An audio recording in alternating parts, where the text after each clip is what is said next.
आपण जसं म्हणतो की गावातला पाटील टग्यासारखा वागतोय, आपण म्हणतो की नाही, तशा रीतीने मोदी टग्यासारखा वागायला लागलाय जगभर.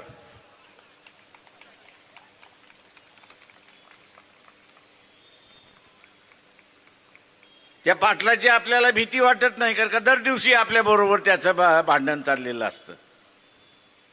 तोही आपल्याला हात लावत नाही, आपणही त्याला हात लावत नाही. पण ह्या टग्याचं असणारं भांडण जे आहे ते आता देशाच्या भूमीवरती येऊन पडायला लागलं. डोनाल्ड ट्रम्प म्हणतो की नाही, मी सुद्धा जगातला असणारा टग्या आहे. आणि हा काय म्हणतो, आमचा टग्या, की मी डोनाल्ड ट्रम्पला शिकवलेला आहे आणि शिकवतोय. आता ह्या दोन टग्यांमधली भांडणं, या दोन टग्यांमधली असणारी भांडणं जी आहेत, अमेरिकेबरोबरची भांडणं, याची रशिया बरोबरची भांडणं, याची असणारी इंग्लंड बरोबरची भांडणं, त्याचं भोगावं कोणाला लागणार आहे? ते भारतीयांना भोगावं लागणार आहे.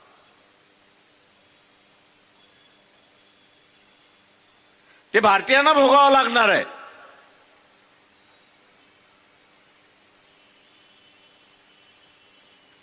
ती काय भारताच्या विरोधात नाहीयेत, ते ह्या टग्याच्या विरोधात आहेत.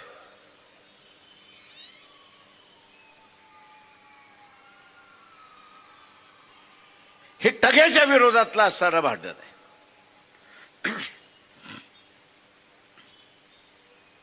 आणि या टग्याच्या विरोधातलं भांडण, त्याची किंमत आपण का द्यावी?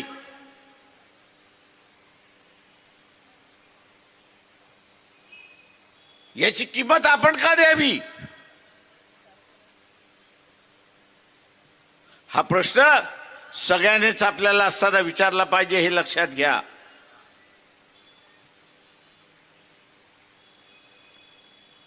हा उद्याचं युद्ध ते पाकिस्तान बरोबरचं आहे की चायना बरोबरचं आहे, त्यात सांगता येत नाही. टाळायचं असेल तर ते तुमच्या हातामध्ये आहे, हे लक्षात घ्या.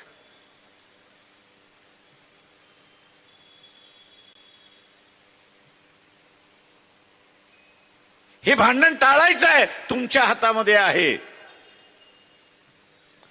आपण नाही म्हणतो नारा बास, नारा बासरी, तशाच रीतीने मोदीला तुम्ही सत्तेवरतीच बसवलं नाही तर युद्ध कोणाबरोबर होणार आहे?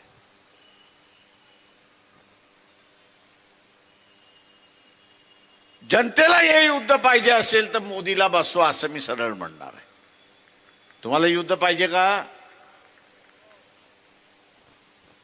ज्यांना ज्यांना युद्ध पाहिजे त्यांनी हात वरती करा.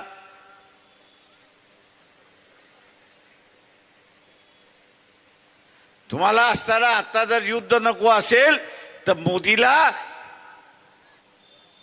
खाली खेचा, आणि खाली खेचायचं असेल तर या कॉर्पोरेशनच्या निवडणुका सुद्धा अत्यंत महत्वाच्या आहेत, हे लक्षात घ्या. या महानगरपालिका सुद्धा महत्वाच्या आहेत. त्यातून संदेश जातो, मोदीच्या विरोधात मतदान दिलं, भारतीय जनता पक्षाच्या विरोधात मतदान दिलं, उद्या सत्तेवरती आले नाही, संदेश हा जातो की ह्या टग्याला आता लोकच बघायला लागली आहेत, आपल्याला बघण्याची गरज नाही.